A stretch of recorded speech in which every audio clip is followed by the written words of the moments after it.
ప్రభు మన గమనాన్ని రాజుల చేతనైనా నరుల చేతనైనా కూడా రక్షణ లేదు అనేటువంటి మాటలు ప్రభు మన గమనాన్ని తీసుకొస్తూ వచ్చాడు. రెండో పాటగా మనం 71వ పాట పాడుకున్నాము. హల్లెలూయా యేసు ప్రభుని ఎల్లరూ స్తుతించుడి అనేటువంటి పాటను మనం పాడుకుంటూ వచ్చాం. కాబట్టి అందరూ కూడా స్తుతించడి అనేటువంటి మాటను ప్రభు చెప్తున్నాడు. కాబట్టి రాజులనైనను, కాబట్టి రాజుల రాజు అయిన యేసు ప్రభుని మరి భూజనులు అందరిని కూడా ఏలేటువంటి వాడు మన ప్రభు అయిన యేసుక్రీస్తు వారు అనేటువంటి పాటలు మనం పాడుకుంటూ వచ్చాం. అయితే ఆయన తంబురతోనూ వీణతోనూ ప్రభువుని స్తుతించాలి. కాబట్టి మనం ప్రభువుని మనం ఎలా స్తుతించాలి, ఎలాగ ఆరాధించాలి అనేటువంటి ఆరాధన తలంపుల్లో మనం చూస్తే ప్రభు అయిన యేసుక్రీస్తు వారిని మనం ఎలాగూ అంటే ఆరాధన చేయాలంటే తంబురతోనూ వీణతోనూ మన ప్రభువుని మనం స్తుతించాలి. కాబట్టి ఆయన ఎందుకు స్తుతించాలంటే మరి పాపమును రక్తంతో తుడిచినాడు. మన పాపాలన్నిటిని కూడా ప్రభు తన యొక్క రక్తంతో తుడిచినాడు కనుక అందుని బట్టి మన ప్రభువుని మనం స్తుతించి ఆరాధించా బద్ధులమై ఉన్నాం. అంత మాత్రమే కాకుండా ఆయన అంటున్నాడు, ప్రభు అయిన యేసుక్రీస్తు వారు ఆయన నిరంతరం కూడా మారనటువంటి యేసుని మనము స్తుతించాలి. కాబట్టి మనమైతే మారిపోతాము. అయితే మన ప్రభు అయిన యేసుక్రీస్తు వారే అయితే నిరంతరము మారని యేసుని స్తుతించాలి. మనుషులు మనం స్తుతించకూడదు. మనుషులు కొన్ని రోజులు బాగుంటారు, కొన్ని రోజులు బాగుండరు కదా. కొన్ని రోజులు మందిరానికి వస్తారు, కొన్ని రోజులు మానేస్తారు కదా. కాబట్టి మనుషులు మనం నమ్ముకోకూడదు. ఇందాక పాడుకున్నటువంటి పాట కూడా ఎంత మంచి కీర్తనలో దేవుడు మనకు అనుగ్రహిస్తూ వచ్చారు. కాబట్టి ఆ యొక్క కీర్తనలు ఎందరైతే మీ యొక్క హృదయాలకు అన్వయించుకుని ఆ పాటలు పాడారో మీ అందరికి కూడా మరి ధన్యవాదాలు. అయితే ఇక్కడ అంటున్నాడు, మరి సూర్యచంద్రులారా మరి ఇలా దేవుని స్తుతించండి. కాబట్టి ఆయన చెప్తున్నాడు, సూర్యుడు చంద్రుడికి కూడా మరి దేవుడు ఆజ్ఞ ఇస్తా ఉన్నాడు. సూర్యచంద్రులారా మరి దేవుని స్తుతించండి, మరి హృదయమును వెలిగించి యేసుని స్తుతించండి. కాబట్టి మీ హృదయాల్లో యేసుని మీ హృదయాల్లో చేర్చుకుని ప్రభు యేసుక్రీస్తు వారు మీరు స్తుతించండి అని అంటున్నాడు. ఎందుకంటే అగ్ని వడగండ్లారా మీరు కూడా కర్తను స్తుతించండి. అగ్నికి వడగండ్లకు కూడా ఆజ్ఞాపిస్తున్నాడు ప్రభు యేసుక్రీస్తు వారు. మీరు కూడా మరి మనకు మీకు కర్త అయినటువంటి యేసుక్రీస్తు వారిని స్తుతించండి. ఎందుకంటే హృదయమును ఒప్పించిన నాదుని స్తుతించండి. మన హృదయం ఎంతగానో కఠినమైపోయింది. ఆ కఠినమైనటువంటి హృదయాన్ని ఒప్పించేవాడు, ఆ యొక్క మరి రాతి హృదయమును బండ హృదయమును మార్చి ఆయన్ని కూడా మీరు స్తుతించండి అని, అగ్ని వడగండ్లారా మీరు కూడా కర్తను స్తుతించండి. ఎందుకంటే మనంన్నిటికీ కూడా మూలము ప్రభు అయిన యేసుక్రీస్తు వారు కనుక ఆయన మీరు స్తుతించండి అని దేవుడు మాటలు తీసుకొస్తూ ఉన్నాడు. చిన్న ప్రార్థన చేసుకుంటాము. కాబట్టి కింద భాగం కూడా మనం చూద్దాం. ముందుగా మనము వాక్యం మరి ఆరాధన కొరకై కొన్ని ఆరాధన తలంపులు మీకు చెప్తాను. కాబట్టి ఈ పాటలో ఉన్నటువంటి ముఖ్యమైనటువంటి సారాంశము అంతా కూడా ఎంతో చక్కగా ఉంది. కాబట్టి 86వ సంకీర్తన 12వ వచనం చూస్తాం. 86వ సంకీర్తన 12వ వచనం ఈరోజు ఆరాధన కొరకై 86వ సంకీర్తన చూడండి మీ పరిశుద్ధ గ్రంథాల్లో. 86:12 వచనంలో గమనిస్తే అందరూ కూడా కలిసి చదువుతాం. కాబట్టి 86వ సంకీర్తన 12వ వచనం, ప్రభువా 86వ సంకీర్తనే కదా, 12 చదవండి. ప్రభువా నా దేవా నా ఎడల నీవు చూపిన కృప అధికమైనది, పాతాళపు అగాధముల నుండి నా ప్రాణమును నీవు తప్పించి ఉన్నావు అని దేవుని మాటలు మరి మన గమనానికి తీసుకొస్తాను. కాబట్టి మన ప్రభువును మనం మరి ఈరోజు ప్రభువును మనం స్తుతించాలి. దాని గురించి ఈ మాటలు మన గమనానికి తీసుకొస్తున్నారు. దాని కొరకే చిన్న ప్రార్థన, మరి ప్రభువుకి సహాయం కొరకే ప్రార్థన చేసుకుంటాం. పరిశుద్ధుడైన తండ్రి, ప్రేమ కలిగిన ప్రభా, కృప కలిగిన దేవా, మీకే వేలాది వందనాలు స్తోత్రాలు చెల్లించుకుంటున్నాం. మెట్టు ప్రభా నాయన, మీ దయవల్ల మీ కృప ఎంతవరకు కూడా పాటల ద్వారా మీరు మహిమ పొందారని మేము నమ్ముచున్నాం.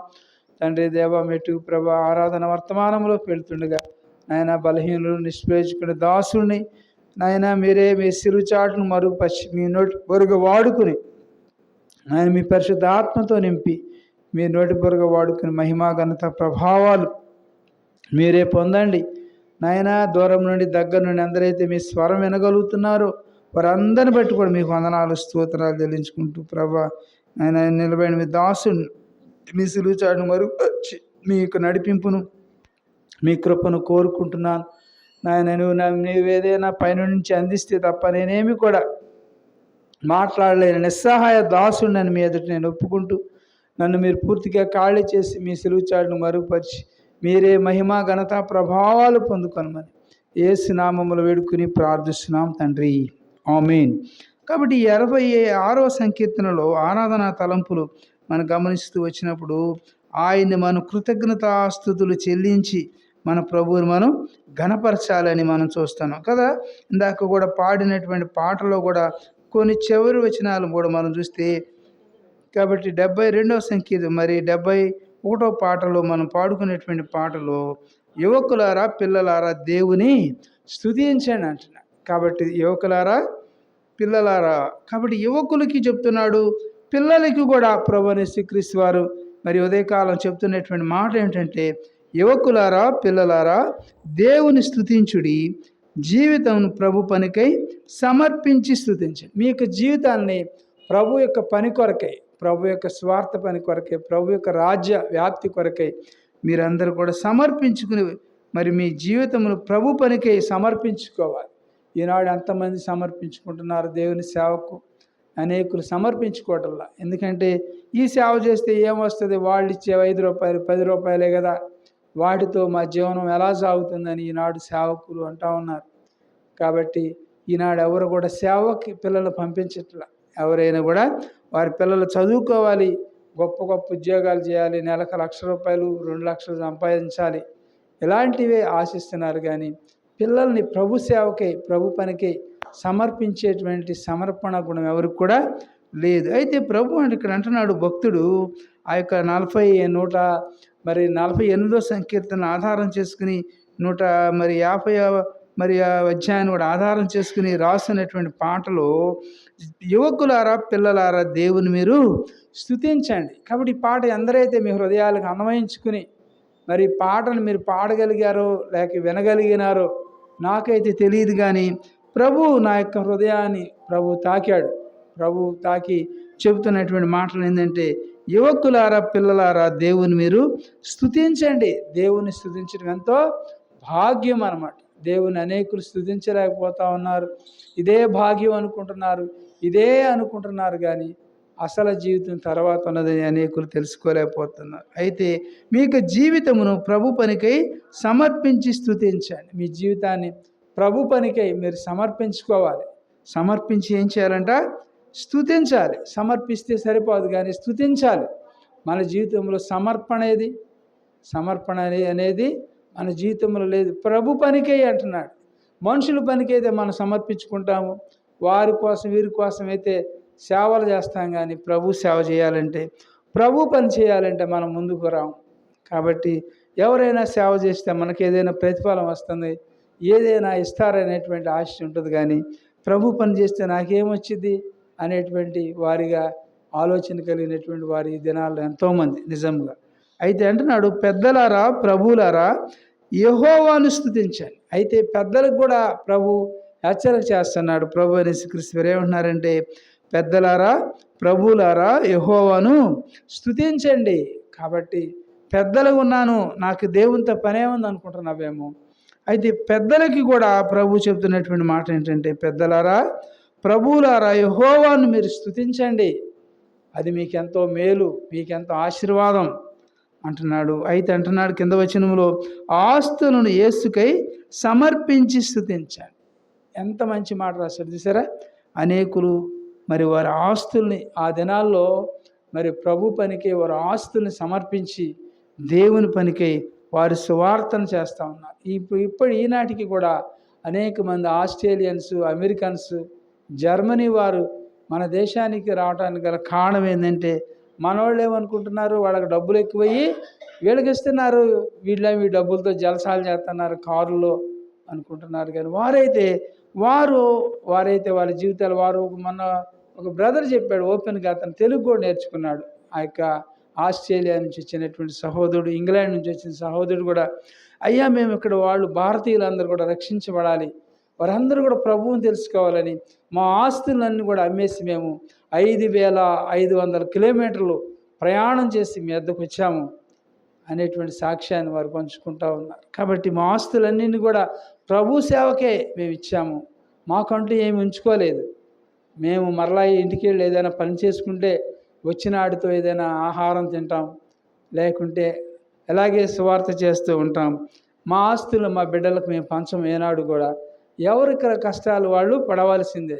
రెక్కలు వచ్చే వారికి పెంచుతాం, తర్వాత వారు రెక్కలు వచ్చిన తర్వాత వారే సమకూర్చుకుంటారు, వారే సంపాదించుకుంటారు. అంతేగాని వారికి మేము ఆస్తులు కూడబెట్టేవని ఆ సహోదరుడు, ఇంగ్లాండ్ నుంచి వచ్చిన సహోదరుడు ఎంతగానో మరి తెలుగులో చెప్పాడు, అతను కూడా వచ్చి రాని తెలుగులో. కాబట్టి ఇక్కడ పాటలో మనకు భావం ఏంటంటే ఆస్తులను యేసుకై సమర్పించి స్తుతించుడి అంటున్నా. ఈనాడు ఎవరు స్తుతించేవాళ్ళు ఉన్నారు? కాబట్టి అంత సేవా దృక్పథము, అంత సమర్పణ, అంత త్యాగము, అంత ఓర్పు ఎవరికి ఉంది ఈనాడు? ఎవరైనా ప్రభు పనిలో ఏదైనా 10 రూపాయలు వస్తాయని ఆశించేవాళ్లే కానీ ప్రభు సేవకే నేను ఇది ఇద్దాం, లేని వారికి సహాయం చేద్దామని వారు ఎవరు కూడా లేరు. కాబట్టి దేవుడు మరి అనేకులకి మరి ప్రేరేపిస్తూ ఉన్నప్పుడు మరి వారందరూ కూడా మరి పేదలు ఉన్నారు, వ్యాధిగ్రస్తులు ఉన్నారు, వారికి సహాయం చేయొచ్చు కదా. దేవుని మందిరంలో ఇచ్చేటువంటి మరి 10వ భాగం 10వ భాగాలు ఇచ్చేవాళ్ళు ఉన్నారు. కొన్ని మందిరాల్లో లక్షలు వచ్చినప్పుడు వారు తగులాడుకుంటూ, వారు కొట్లాడుకుంటూ ట్రస్ట్ కోసం వారందరూ కూడా ఈనాడు చూస్తున్నప్పుడు ఎంతో విచారకరం. ఆ ట్రస్టుల కోసం మరి పోలీసులు మందిరాల్లో తీసుకొచ్చి వారి ద్వారా మరి మందిరాలు జరుపుకుంటూ ఉన్నారు. ఎంత అలాంటి దుర్దినాల్లో ఉన్నాం. అయితే ప్రభు అంటున్నాడు, మెట్టుకు నా సారాంశం ఏంటంటే, ప్రభు నా హృదయాన్ని తాకినటువంటి మాట ఏంటంటే, పెద్దలారా, ప్రభువులారా, యెహోవాని మీరు స్తుతించండి, యెహోవాని స్తుతించండి, ఆస్తులను యేసుకై సమర్పించి స్తుతించండి అంటున్నాడు. అగాధమైన జలములారా, దేవుని మీరు స్తుతించండి. అగాధమైనటువంటి, ఎక్కడో అగాధములో ఉన్నటువంటి నీరు, అగాధంలో మనం చూస్తున్నప్పుడు తొంగి చూస్తే ఎక్కడో కనిపిస్తూ ఉంటాయి కొన్ని నీరు. వాటితో కూడా నీరుకు కూడా ప్రభు ఆజ్ఞాపిస్తున్నాడు. అగాధమైనటువంటి జలములారా, దేవుని మీరు స్తుతించండి. ఈ జలాలకు కూడా దేవుడు ఆజ్ఞాపిస్తున్నాడు. అలల వలె సేవకులు లేచిరి స్తుతించండి. కాబట్టి అలల వలె సేవకులు లేచి ఏం చేయాలంట? లేచిరి స్తుతించాలి. ప్రభువుని మనం స్తుతించండి, గణపరచండి అంటున్నాం. కాబట్టి ప్రభువుని మనం ఆరాధించాలి. ఆత్మతో సత్యముతో మన ప్రభువుని ఆరాధించబద్దులమై ఉంటున్నాం. అంతేనా అని చూస్తే కింద భాగంలో అంటాడు, దూతలారా, పూర్వభక్తులారా, దేవుని స్తుతించండి. కాబట్టి దేవతలకు కూడా దేవుడు ఆజ్ఞాపిస్తూ ఉన్నాడు.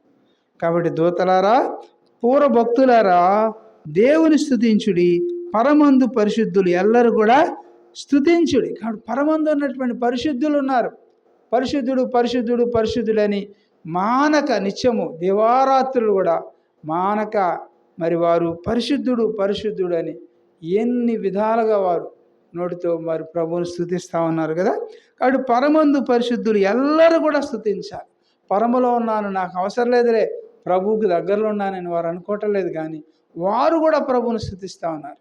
కాబట్టి నా జీవితంలో మనము ఇంకెంత స్తుతించాలి ప్రభువుని. కాబట్టి పరమందు ఉన్నటువంటి పరిశుద్ధులు ఎల్లరూ కూడా దేవుని స్తుతిస్తున్నారే. నీవు నేను దేవుని స్తుతిస్తున్నామా? ఈ లోకంలో దేవుడు మనకు ఉండటానికి గృహం ఇచ్చాడు, తినటానికి ఆహారం ఇచ్చాడు, త్రాగటానికి నీరు ఇచ్చాడు, అన్నీ కూడా సకలం ఇచ్చినా కూడా దేవుణ్ణి మనం స్తుతించలేక దేవునికి 6 దినాలు మనం ఉపయోగించుకుని 7వ దినమును ఒక్కరోజు ప్రభు దినం విశ్రాంతి దినానికి మనం రావటానికి ఎంతో ఆపసోపాలు పడుతున్నారు, ఎన్నో కష్టపడుతున్నాం. ఒక్కరోజే ప్రభు అడిగింది. అయితే వీళ్ళు అంటున్నారు, పరమందు పరిశుద్ధులు ఎల్లరూ కూడా దేవుణ్ణి స్తుతిస్తూ ఉన్నారు. కాబట్టి నీవు నేను కూడా మన ప్రభుని హృదయమారగాడు స్తుతించి ఆరాధించి మన ప్రభుని మనం గణపరచ బద్దులమై ఉంటా ఉన్నాం. కాబట్టి ఇక్కడ మన ప్రాముఖ్యమైనటువంటి మాటలు ఆరాధన తలంపులోకి మనం వచ్చినప్పుడు మరి 86వ సంకీర్తనలో మనం గమనిస్తాం కదా.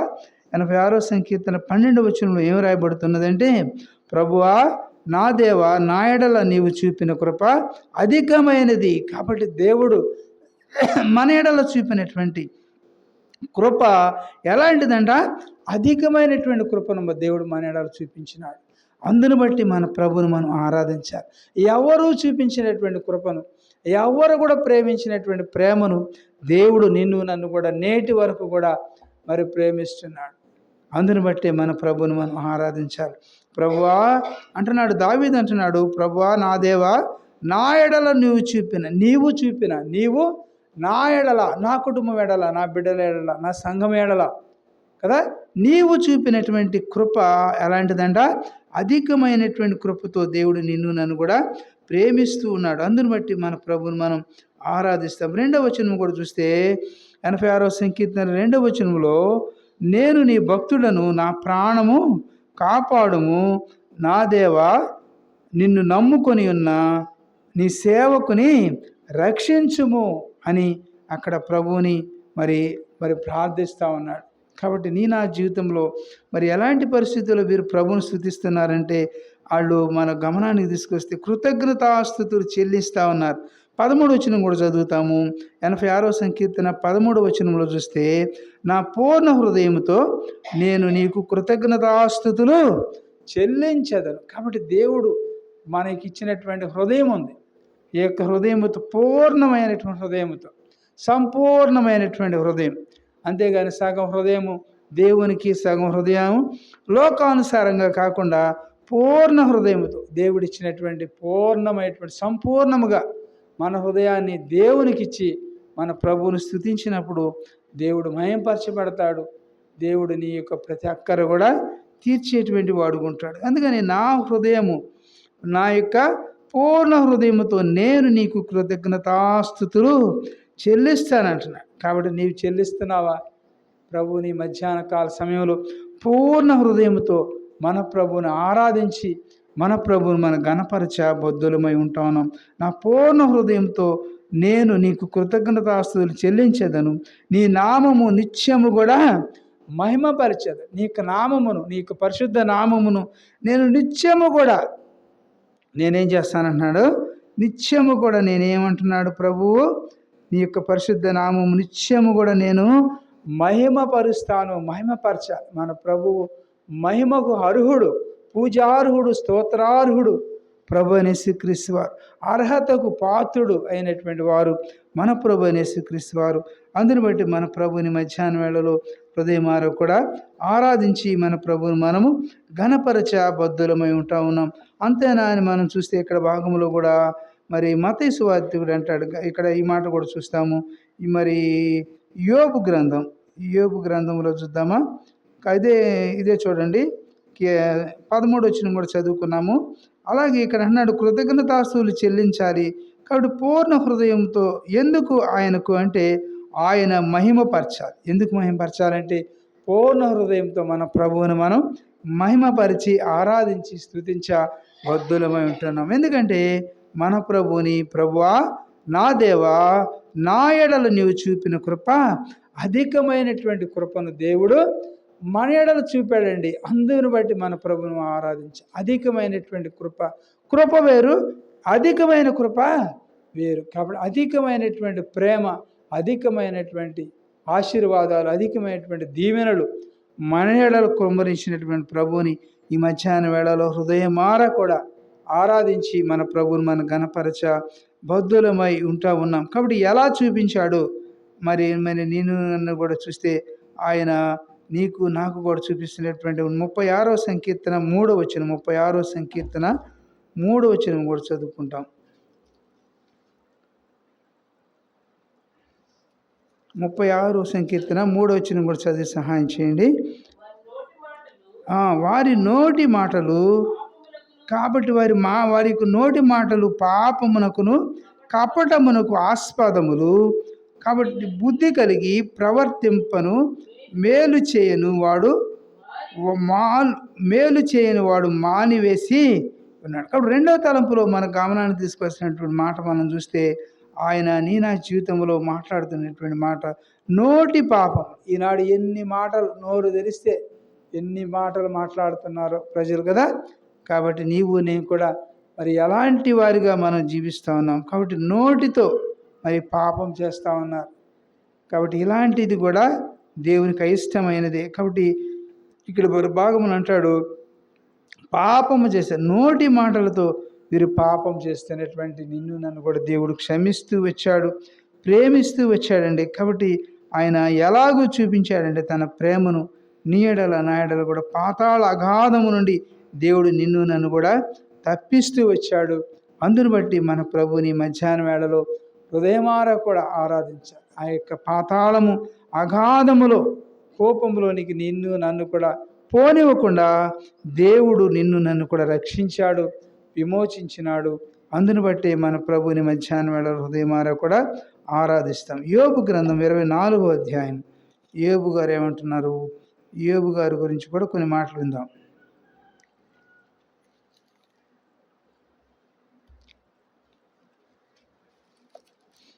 యోబు గ్రంథం 24వ అధ్యాయంలో మరి 19వ వచనం, 24:19 వాక్యం చదువుకుంటే అక్కడ ఉన్నది, అనావృష్టి చేతను ఉష్ణము చేతను మంచు నీళ్లు ఎగసిపోవునట్లు కాబట్టి పాతాళము పాపము చేసిన వారిని పట్టుకున్నట్టు. కాబట్టి పాతాళం పట్టుకుంటుంది అన్నమాట. పాపం చేసిన వారు తప్పుకుంటానికి ఎంత మాత్రం కూడా వీలు లేదు. ఒకవేళ నేను పాపం చేశాను, నేను ఎవరు చూడలేదులే, నేను దొంగతనం చేశాను, వాళ్ళది నేను కాజేశాను అనుకుంటున్నావేమో. అయితే ప్రభు అంటున్నాడు, చూసారా, ఆయన అంటున్నాడు, అనావృష్టి చేతను ఉష్ణము చేతను మంచు నీళ్లు ఎగసిపడినట్లుగా పాతాళము పాపం చేసిన వారిని పట్టుకుంటుంది. కాబట్టి పాతాళం ఒకనాడు పట్టుకునేది అనమాట. నన్ను పట్టుకోదులే, నన్ను చూడలేదులే అని నువ్వు అనుకుంటున్నావేమో. దేవుని వాక్యం ఏం సెలవిస్తుందండి? మధ్యాహ్న కాల సమయంలో పాతాళము పాపం చేసిన వారిని పట్టుకుంటుంది గట్టిగా. కాబట్టి పాపం చేసినటువంటి వారు ఎంత మాత్రం కూడా తప్పించుకోలేరు, ఎంత మాత్రం కూడా మరియు వారు ఎంత మాత్రం కూడా తప్పింపబడరు. కాబట్టి దేవుడు వారిని పట్టుకుంటాడు గట్టిగా.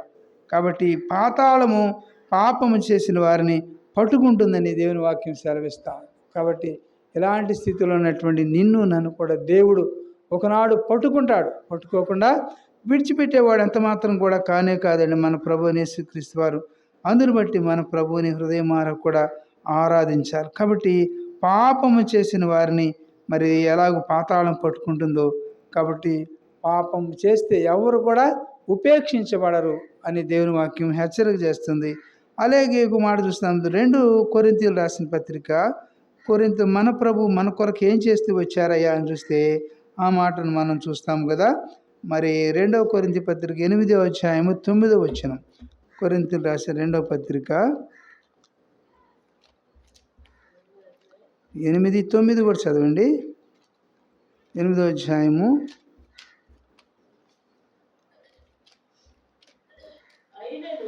అయినను. కాబట్టి ఇక్కడ చదివితే మనము కొరింథీయులు రాసినటువంటి 2వ పత్రిక 8:9, 8వ అధ్యాయము చదవండి. మీ భాగములో తీసి 8వ అధ్యాయము మీరు అక్కడ అంటున్నాడు,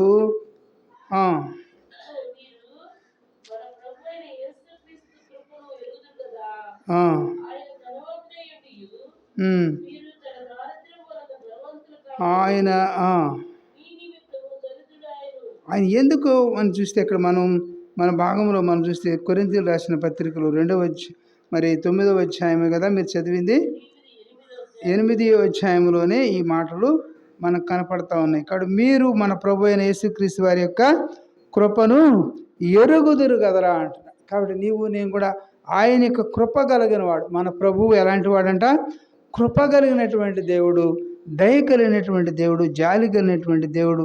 చెప్తున్నటువంటి మాటలు చూస్తే మీరు మన ప్రభు అయిన యేసుక్రీస్తు కృపను ఎరుగుదురు కదా అని అక్కడ క్వశ్చన్ మార్కు మనకి కనిపిస్తూ ఉన్నది. అయితే ఆయన ఎలాంటి వాడిగా ఉన్నాడని చూస్తే ఆయన ఎలాంటి వాడుగా ఉన్నాడంట?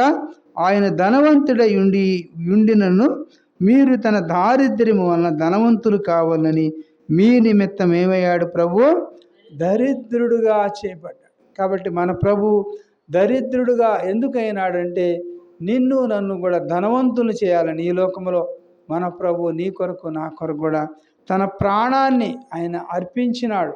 అందుకనే ప్రభు యేసుక్రీస్తు వారు అంటున్నాడు, మీరు మన ప్రభువైన యేసుక్రీస్తు కృపను ఎరుగుదురు కదా.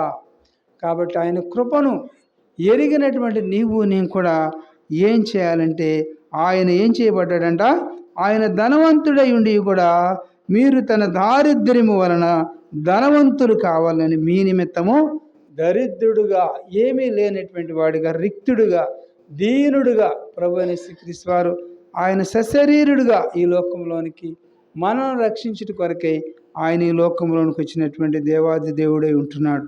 అందును బట్టి మన ప్రభువుని మనం ఆరాధించాలి. ఆరాధన తలంపులు మనం చూస్తూ ఉన్నాం. కాబట్టి పాతాళములో ఉన్నా కూడా నిన్ను దేవుడు పట్టుకుంటాడు. పాపం చేసి మరి నేను ఎవరు చూడలేదు అనుకున్నా కూడా దేవుడు మనం ఎంత మాత్రం కూడా ఉపేక్షించాడు. కాబట్టి కొరింథీయులకు రాసిన పత్రికలో మనం చూస్తే ఆయన ధనవంతుడై ఉండి మరి మీ యొక్క దారిద్ర్యం వల్ల మరి దేవుడు నీ కొరకు నా కొరకు కూడా దరిద్రుడుగా అయినాడు.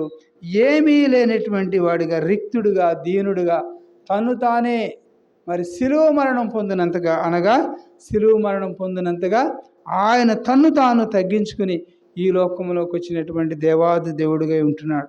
అందును బట్టే మన ప్రభువుని మనం ఆరాధించాలి. ఆయన ధనవంతుడై ఉండి మీరు తన దారిద్ర్యం వలన ధనవంతులు కావాలని మీ నిమిత్తము ఆయన దరిద్రుడే. మీ నిమిత్తమే, మీ అందరి నిమిత్తమే నేను దరిద్రుడుగా అయ్యాను. మన ప్రభు అయితే మహాగణుడు, కృపగలిగినటువంటి దేవుడు కదా.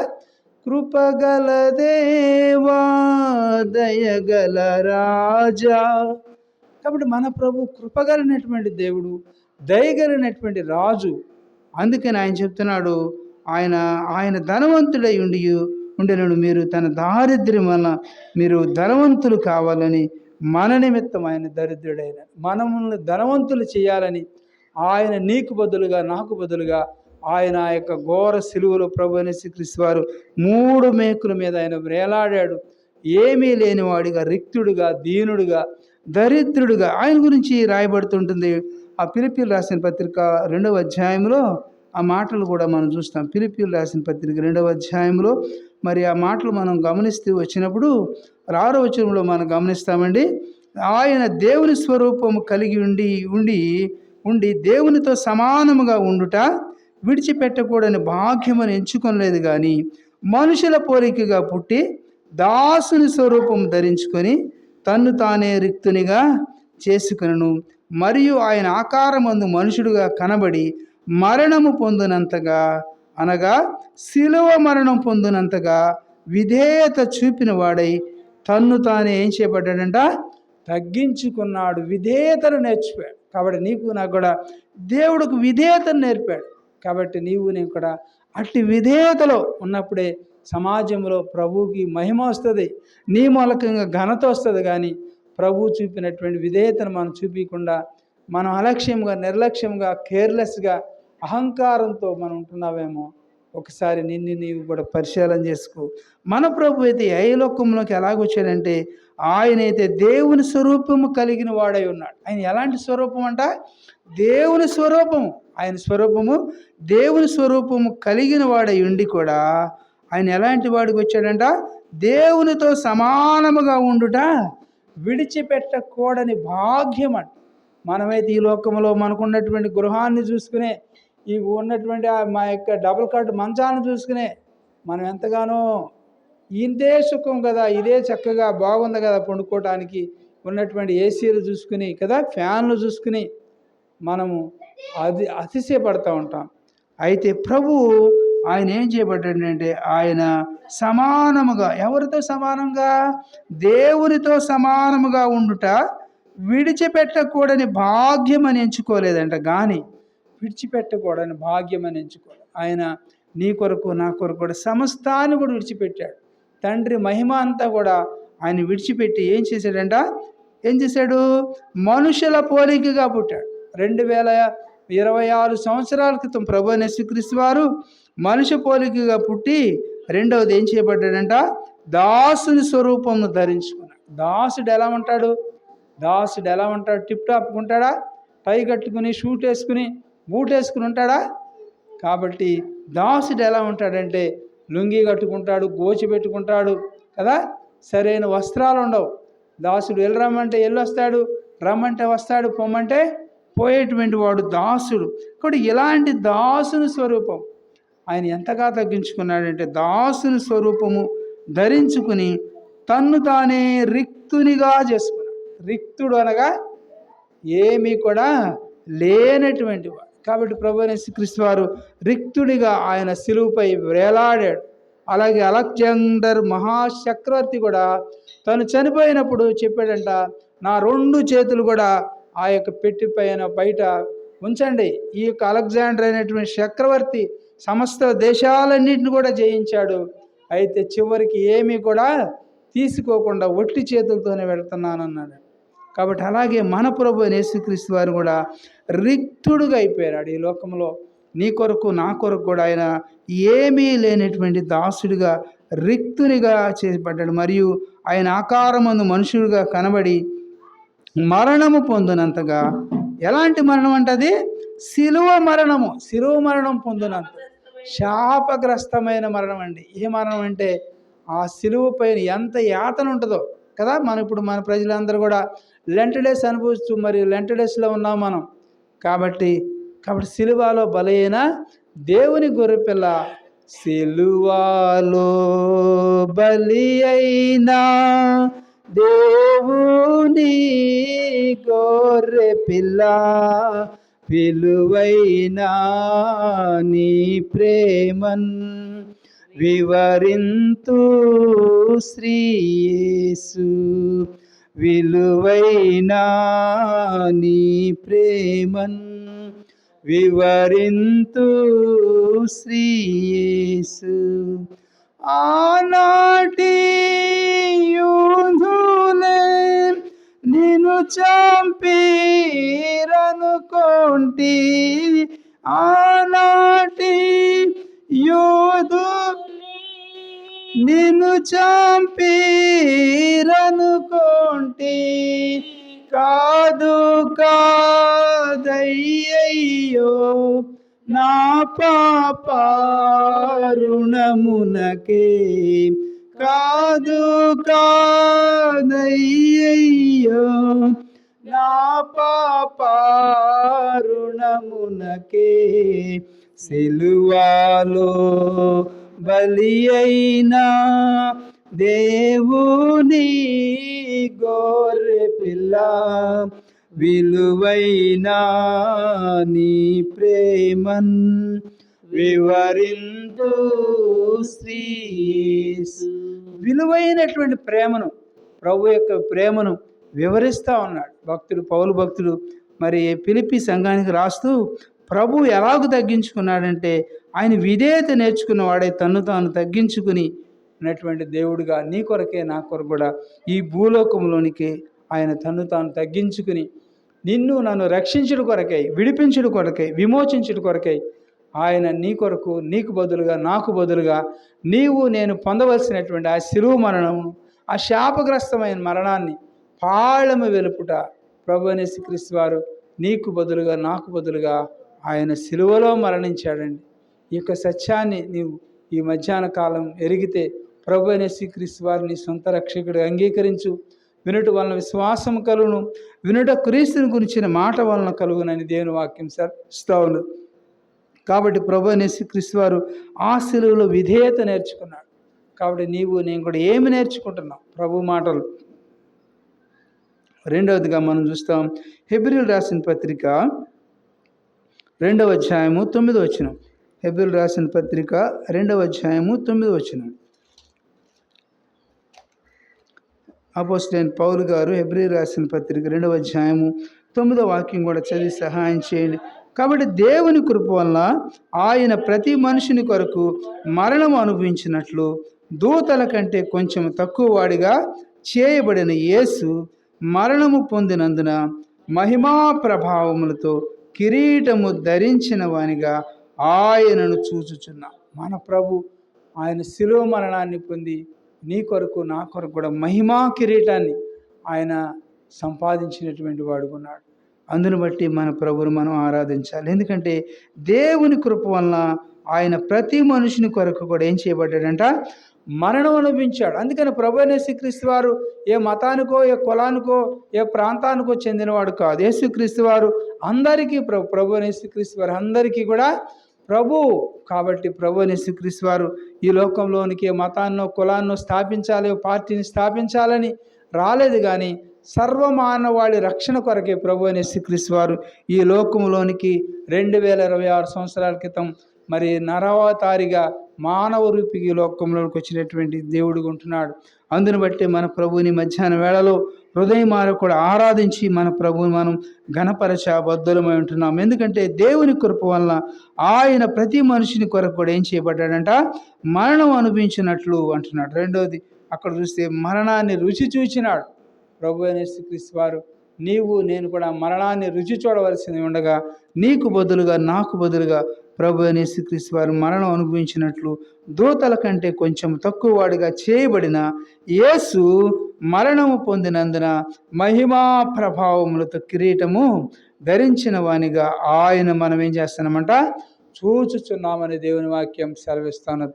అందుని బట్టి మన ప్రభుని మధ్యాహ్న వేళలో హృదయమార కూడా కొంత సమయం ఆరాధించి మన ప్రభుని మనం గనపరుస్తాం. అలాగే ఎఫెసీలు రాసిన పత్రిక 1వ అధ్యాయం 7వ వచనం, ఎఫెసీలు రాసిన పత్రిక 1వ అధ్యాయము 7వ వాక్యాన్ని కూడా మనం వేగంగా చదువుకుంటాము. మనము 2 గంటలకల్లా ముగించుకుంటాం. సమయాన్ని పాటించుదాం. మరి చదవండి. ఎఫెసీలు రాసిన పత్రిక 1వ అధ్యాయము 7వ వాక్యంలో మనం గమనిస్తే అక్కడ అంటాడు, దేవుని కృపా మహదైశ్వర్యం బట్టి ఆ ప్రియుని యందు ఆయన రక్తం వలన మనకు విమోచనము, అనగా మన అపరాధములకు క్షమాపణ మనకు కలిగరు. కాబట్టి మన యొక్క అపరాధాలకి దేవుడు ఏం చేయబడ్డాడంట, విమోచించాడు. నా యొక్క అపరాధాలన్నింటినీ కూడా క్షమాభిక్ష పెట్టాడు. కాబట్టి నీవు నేను కూడా నీ కొరకు నా కొరకు కూడా ఆయన క్షమాభిక్షను పెట్టినటువంటి దేవుడు ఉంటున్నాడు. అందుని బట్టి మన ప్రభువుని మనం ఆరాధించాలి. ఎందుకంటే దేవుని యొక్క కృపా మహదైశ్వర్యం, అది కృప, ఆయన యొక్క మహదైశ్వర్యమును బట్టే దేవుని మనం ఆరాధించాలి. ఆయన యొక్క కృపను, ఆయన యొక్క మహదైశ్వర్యమును మనం తలపోస్తూ మరి ఆరాధన తలంపులు మన గమనాన్ని తీసుకొస్తున్నప్పుడు ఆ మాటల ద్వారా నీవు నేను కూడా మరి గుర్చబడి ప్రభుని హృదయమాన కూడా ఆరాధించాలని దేవుడు కోరుకుంటున్నాడు. ఆ ప్రియుని యందు ఆయన రక్తం వల్ల మనకేం కలిగిందంట, ఆ ప్రియమైనటువంటి యేసుక్రీస్తు వారి వలన ఆయన మనకు ఏం చేశాడంట, ఆ ప్రియుని యందు ఆయన రక్తం వల్ల మనకు విమోచనము, అనగా విడుదల కలిగింది. విమోచనం అనగా ఏం చేయబడ్డాడు, మన అపరాధములకు క్షమాపణ కలిగింది. అపరాధం చేసింది ఎవరు? అసలు నీవు నేను అపరాధులం. మనం పాట పాడతాం కదా, అపరాధిని యేసయ్యా కృప చూపి బ్రోవుమయ్యా, నెపమెంచకయని కృపలో నెపరాధములను క్షమించు. ఎన్నిసార్లు క్షమిస్తాడండి మన ప్రభు? ఎంతకాలము అదే త్రోవలో ఉంటావు? అయితే ప్రభు అయిన యేసుక్రీస్తు వారు మన గమనాన్ని తీసుకొస్తున్నటువంటి మాటలు, మన అపరాధములకు ఏం చేయబడిందంట, క్షమాపణ మనకు అనుగ్రహించాడండి. ఆయన పెట్టిన క్షమాభిక్ష మూలకంగానే ఈనాడు నీవు నేను కూడా నాయనా, తండ్రి, అబ్బా అని మన ప్రభుని మనసారా హృదయమారా కూడా ఆరాధించగలటానికి దేవుడు చూపినటువంటి మహాకనికరము, ఆయన చూపినటువంటి కృపా మహదేశ్వరుని బట్టి ఆ ప్రియుని యందు ఆయన రక్తం వల్ల మన పాపములకు విమోచనము, విడుదల అనుగ్రహించినాడు. కనుక ఇట్టి ప్రభుని మన హృదయమారా కూడా కొంత సమయము మనం ఆరాధించి మన ప్రభుని మనం ఘనపరుస్తాం.